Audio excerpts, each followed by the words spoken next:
Hi. Okay, hi everyone. That's this whole movie. Hi everyone. It's me, Grant the movie and TV guy. Oh, my bad. Okay, I fucked that up. Hi everyone. 15 seconds? Okay, cool. Hi everyone, it's me, Grant, the movie and TV guy. Welcome to Raise on Popcorn with Grant, everybody. And today we are talking about a movie. Movies and TV, that's what we do here. And that movie is Smile 2. Smile 2 is once again written and directed by Parker Finn, who previously directed 2022 Smile, based off of his short film, which served as a prelude of sorts to the first film, Laura Hasn't Slept. And now he's back 2 years later, maybe a little over 2 years, for Smile 2. So what is this film about? Well, we pick up the story 6 days after the events of Smile 1, where we last left it. Kyle Gallner's character, Joel, I believe his character's name was, bared witness to Susie Bacon's character's smile, and then she proceeded to light herself on fire. We now pick up 6 days later. He is still cursed with the smile curse. However, when his attempt to transfer it to somebody else while saving his own skin goes sideways, somebody else witnesses Joel, and that would be Lewis. Lewis, as it turns out, is the Vicodin dealer for international superstar Sky Riley. She's played by the great Naomi Scott, who solidifies it here. She's about to go on a world tour. She is wrangling from a car accident that took the life of her boyfriend and left her with a giant gaping scar on her stomach, as well as deep, deep trauma. And wouldn't you know it, that's kind of a bad time to be cursed by a demonic hell beast in the form of a smile, but that is very much what happens. She witnesses Lewis killing himself in a very inventively gruesome way, and now, wouldn't you know it, if running a whole tour wasn't enough to deal with, now poor Sky Riley is cursed. She sees smiles everywhere she goes. Can she save herself and end the curse once and for all? Let the mayhem begin. And boy, is there a lot. Almost 2.5 hours of it, actually. Yeah, let the mayhem begin. So, Smile 2 is, I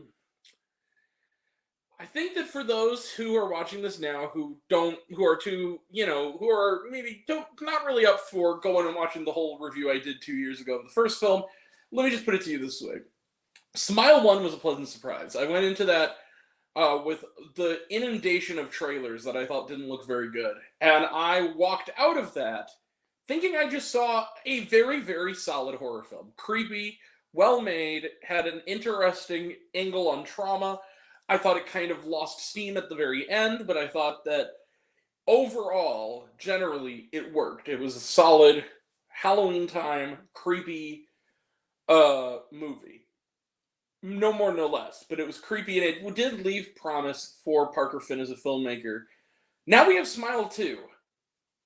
If Smile 1 was surprisingly good, Smile 2 is surprisingly great. Yeah, Smile 2 is... I loved Smile 2. This movie, okay, the first film, maybe I looked around the parking lot for people smiling at the end of the first one. It creeped me out enough that I kind of was like, but I moved on with my night. Smile 2 is making me genuinely afraid of turning the lights off tonight in my house. Smile 2 was actually scary in a way that I did not expect. I saw this film in Dolby, I think like I did the first one. And it is genuinely unnerving in a way the first one wasn't quite. It ups the ante. And I love the fact that it doesn't just rehash the first one. It takes the concept and it makes it bigger without sacrificing the story.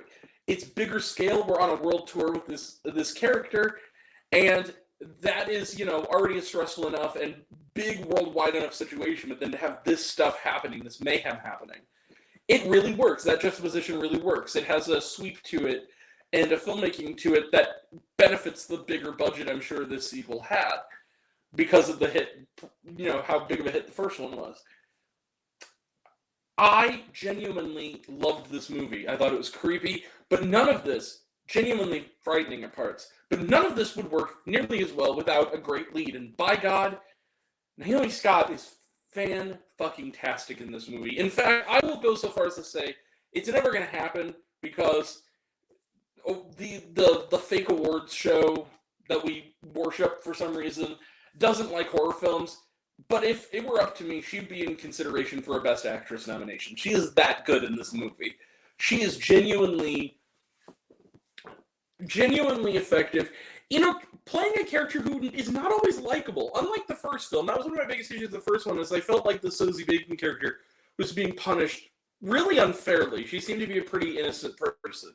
No, in this one, they show she's a recovering addict, and when she was an addict, she was an asshole to people. She was an asshole to her friends. She was an asshole to her family. She was not the most pleasant person to be around, and that makes it complex and interesting. And Naomi Scott is up to the task of this, and she's great. The filmmaking is great. The set pieces are genuinely creepy. There's one that clearly pays homage to films past, particularly Argento. There's a really great scene involving that. You see some of it in the trailer, involving an army of fans who are possessed by the Smile thing appearing in her house and like crowding around her and like putting their hands on her all at once, and really a creepy sequence, chasing her down her hallway. Very, very creepy. Now, if there's one minor flaw of this movie, because I genuinely enjoyed this movie a lot, it's 2 hours 10. It could have lost 15 minutes maybe, especially in the middle. It gets a little bit like, okay, the gears keep kind of spinning, and there are a couple of scenes that repeat themselves a little bit. Other than that, though, I loved Smile 2. I think this movie is one of the more effective horror films I've seen this year when it comes to actually being scary. And again, Naomi Scott makes this movie. She is absolutely fantastic. And they set up brilliantly at the end of this film a potentially even bigger third installment that I honestly am looking forward to now, because this was fantastic. Apparently Parker Finn's next movie that's on the docket is a remake of Possession. He could do that because he has proven now that he is a filmmaker to watch in the horror genre. And I love Smile 2. So I'm going to give Smile 2, yeah, you see it, bang, 5 out of 5 stars. I'm not going to go plus on it because I think that it has that minor flaw to it, but it's about as close as a non-5-star plus movie is to a 5-star plus movie. This movie was great. I genuinely recommend Smile 2. This was a creepy, creepy-ass movie. Anyway, yeah, Smile 2, 5 out of 5 stars. Let's close the book on it.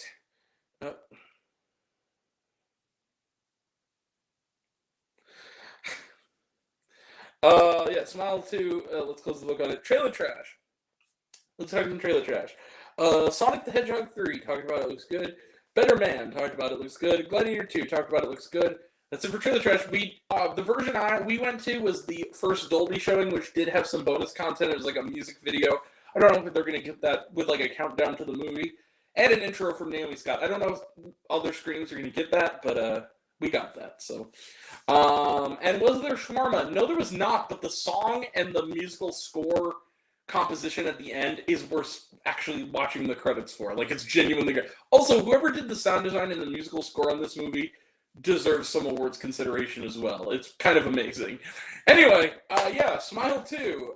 That's it. We will be back, not tomorrow because I'm getting home way too late for that, but Saturday we will have reviews coming down the line, probably all in one hit, for Blink, the new documentary from Disney and National Geographic, as well as Goodrich, the new comedy starring Michael Keaton and Mila Kunis, Brothers, the new comedy starring Josh Brolin and Peter Dinklage, and the highly acclaimed directorial debut of Anna Kendrick, Woman of the Hour, about the dating game killer. And then Sunday, we'll have a retro review for Saw, which is back in theaters for its 20th anniversary, with the unrated cut on the big screen for the first time. We'll have a review of that.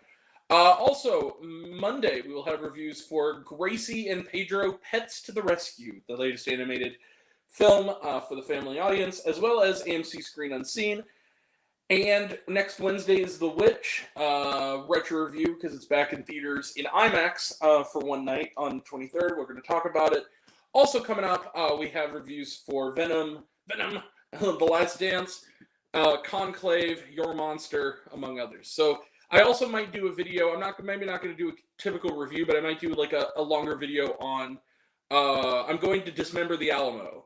The movie marathon on next Saturday, so I might do a video on my experience. But yeah, that's all, and what we saw. So that's all coming up, and that'll all be next time. And until next time, I'm Grant, the movie and TV guy. I see it all, and I'm happy to share it with you. I love you all. I appreciate you all.